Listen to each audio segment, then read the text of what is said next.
Konnichiwa. Welcome back to the Banks with Piggy Banks, with me, Piggy Banks, here to bring a cataclysmic conclusion to the DMM Cup saga.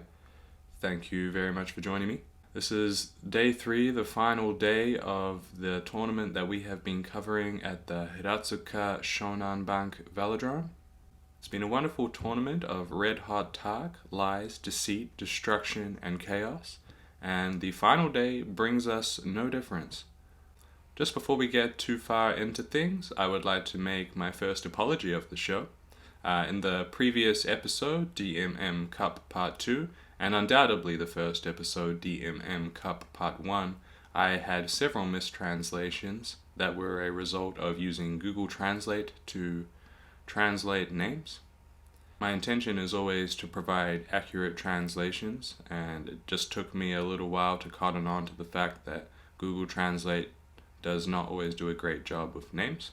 I'm now using a second software to double check that each name is not only the correct interpretation of the kanji, but also pronounced in the correct order, which was an issue we were having on the first 2 episodes.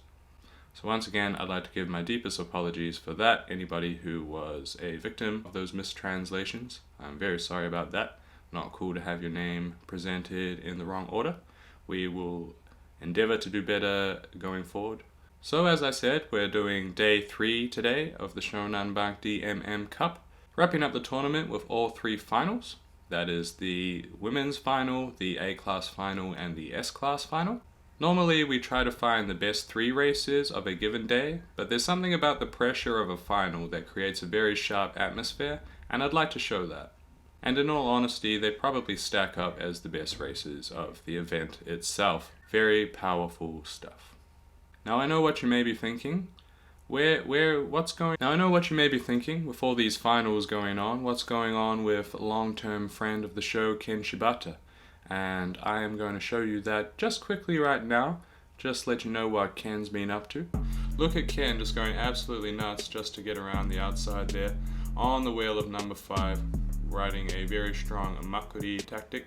And look at it, number 5's got the gas. He's been able to drag Ken all the way out, and look at him, isolated. He's not going to come around, of course, but very well sat for Ken. Good on you, bud. It's good to see you doing a little bit better. I know you had a rough day on day 2, but we'll be keeping an eye out for Ken. Thank you very much.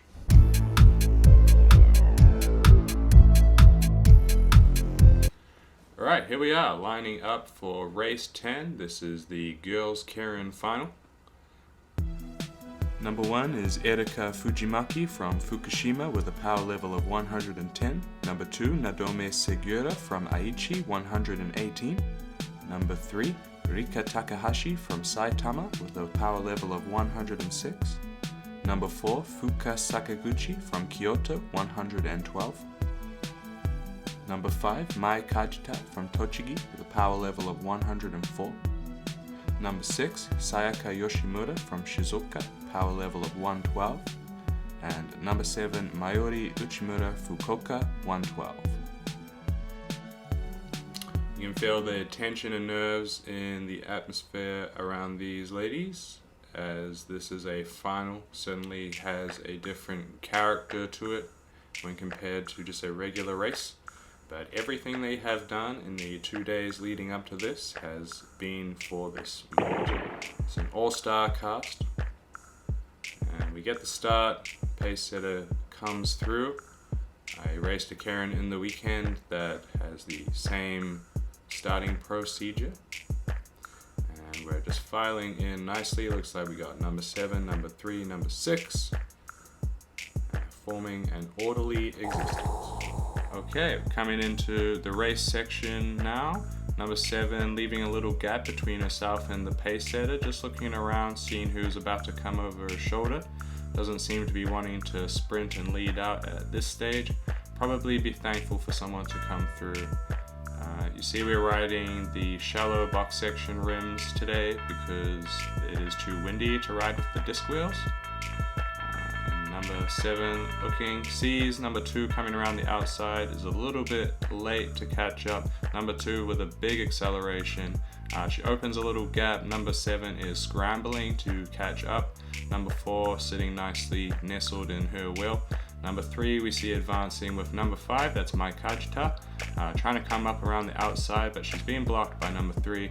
Number 6 trying to get around her. Number 2 looks very strong, like she'll be able to hold it, but a very late acceleration from number 4, and I think she just managed to come through. Don't know if number 3 managed to get in on that. We'll see that on the replay just shortly. But very good Senko tactic from number 2. Seems to be number 2s that have that for some reason. I know there's no color correlation, but let's watch it again. Looks like we undoubtedly had number 4 in the victor's seat there. Congratulations to number 4 today. I think that was Uri Murder. But we come along on the replay, we see number 7 has the perfect position, but is just struggling to accelerate enough to get on terms. And then look at how quickly number 4 manages to get up there. I don't know if that's number 2 fading or number 4 just having a really explosive last kick, but she shows her dominance in that last sprint. I think number 2 managed to hold on for number 2 with number 3 in 3rd place. So number 2 and number 3 take the places of their namesake. Unfortunately, our winner from yesterday, Mai Kajita, was unable to hold on and only managed to get, I think, 6th. But a great final for what has been a very hard fought outclass competition.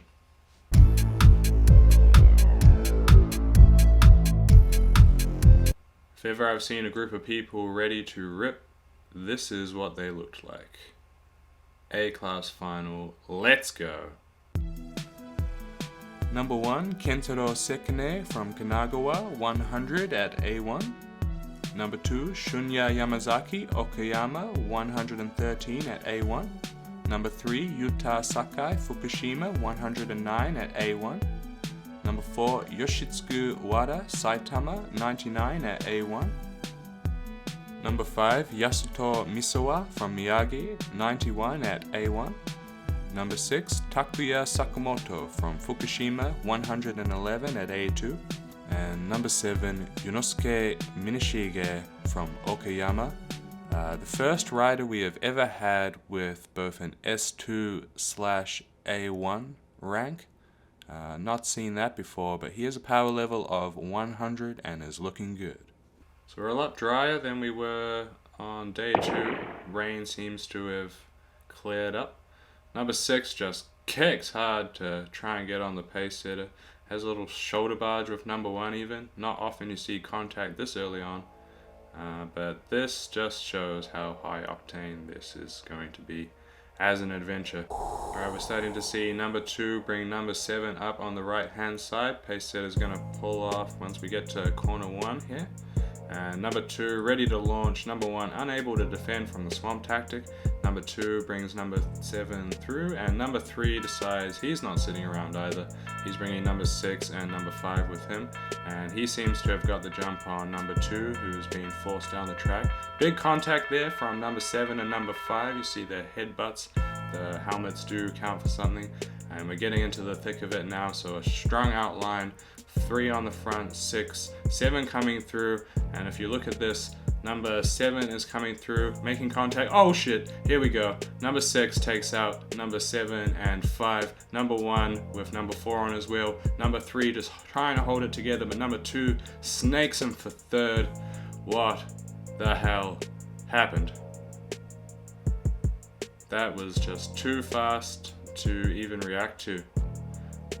I think those final 4 are very glad that they were not involved in the incident, and I think those who were are pretty disappointed that that's how things went down. See number 5 limping off, not looking too happy. But if you manage to get through to the finish line, that placing counts. So if you crash and you see a guy with a broken leg next to you, you want to jump on your bike and hiss it to the finish before they can, and then you still get some money. So he completes his race there. I don't know if anybody else is able to. You see the riders coming through for their 2nd lap, so they were able to take a warm down lap after the race finished. But shit really goes down once there's a crash. You see all of these track officials really come into their element. You see big guy in the middle with the flag out. Yeah, and it's a good opportunity to see the air-conditioned indoor viewing facilities that they have on the back straight of the track. And red flag from the marshal there, and we see number 6 just takes all of that impact on the shoulder. That would be a collarbone, I'm pretty sure. There was just no getting away from that for any of them. I would say number 5 was definitely the cause. But yeah, pretty brutal. So we see, almost irrelevant at this stage, but number 4 had the gas to be able to outsprint number 1. Number 2 overtook number 3, who was just suffering. They had a pretty long race. But let's go and take a look at that crash once again, because that was pretty brutal. So we see number 7, number 5, and number 6 were never getting along during this whole thing. See number 7, shaky, just trying to accelerate and get around the outside. He leans hard onto number 6, who gets forced into the wheel of number 3. Let's just go back again. So it looks like he is coming up to make even with number 3, and number 7 just pushes number 6's front wheel into the back wheel of number 3. He has nowhere to go. Everybody's balance is relying on each other, and all 3 of them are equally unable to keep riding without that force. So brutal. I said there were going to be tragic accidents in this show. I was not talking shit. The stuff, it really goes down. It really goes down here. I don't know what to tell you.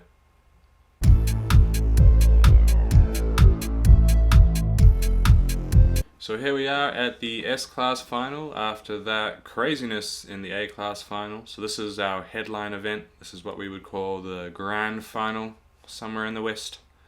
And these are the highest paid professional cyclists in this league. Probably not the cream of the crop that we got right here, because there's only 7 of them. But yes, this is very important.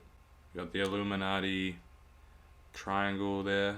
He's maybe signaling to his higher-ups what he's planning to do in the race. Sweet looking carbon knuckle Kaden gloves there. Number 1, Takuya Shimatsu from Kanagawa, 103 at S1. Number 2, Toshinobu Saito from Miyagi, 80 at S1. Number 3, Taito Kanagawa from Kumamoto, 113 at S2. Number 4, Narihiro Inamura from Gunma, 69 at S1. Number 5, Taishi Nishida from Fukuoka, another swinger with 98. Number 6, Kazunobu Sato from Fukushima with 94 at S2. Number 7, Masataka Sugimoto from Ibaraki, 96 at S2. Stretching it out like the Power Rangers. And we're about to get underway. Big start, aggressive start. This is a grand final. Tensions are running high, as I've probably said about 1,000 times. Eager to get into it. I wonder if they saw the race that just happened. I'm assuming they must have. Maybe that plays a little into the human condition of racing these bikes day in and day out. Alright, it's finals time. We're getting ready to rumble. Number 6 is bringing number 2 up the right hand side. Pace setter is about to pull off on this lap. Decides they're going to tentatively lead up. So number 6 riding high and dropping down, taking a look around him. There was no real seriousness in the move. He just wanted to have a good place to observe from. Number 1 looks like they're about to make a charge, but is doing a similar thing. Mainly checking the rear for hard accelerations.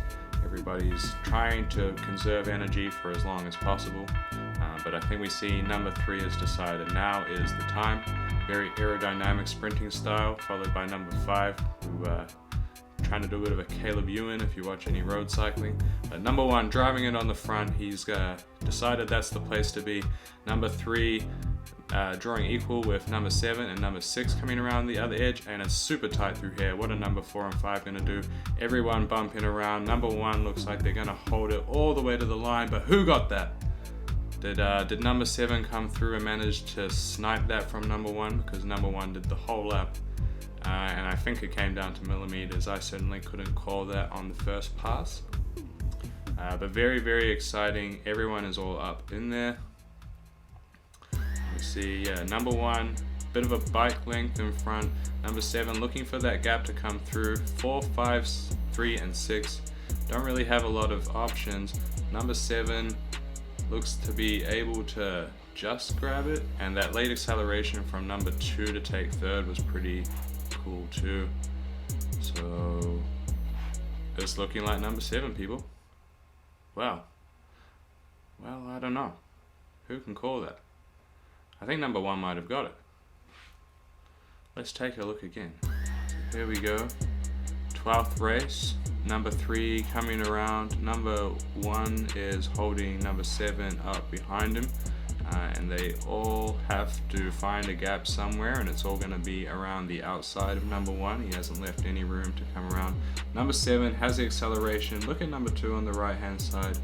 And I really just want to get that close up to see who got the victory there. Normally they'll zoom in on whoever they think got it, but I think this time they have to go upstairs, which doesn't happen all the time, but it does happen.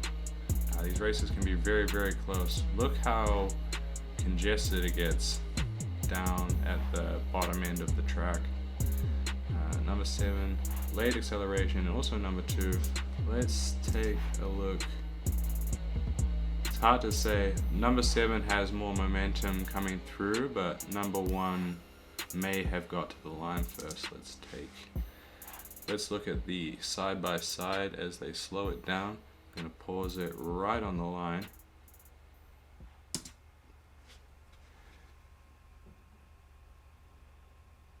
It's very, very hard to tell. Very, very hard. I think number 1 got it. I think we're going 1, 7, and then number 2, who had all the right ideas, just much too late. I'll see if I can get the results tab. I think they gave it to number 1. Okay, so on second look, it looks like we gave it to number 7. Number 1 got second place, and number 2 in third. So it is an example of just how hard it can be to tell. And that was for a final, so it's really important to get the results correct. Sometimes you just can't tell by watching it. Very, very cool. It's nice to have such a tight finish to finish out the DMM Cup. It's been a tight competition the entire time. So thanks a lot everyone for joining us for the conclusion of the DMM Cup episode series. Next week we're going to have a Girls Caring exclusive episode, and I'll be checking out a few good races that I've come across over the last month or so. And we're also going to check out the 2020 Karen Grand Prix for the L class, so that's the women's GP. And we'll probably do the men's GP the week after that. Thanks a lot, arigatou gozaimasu, peace.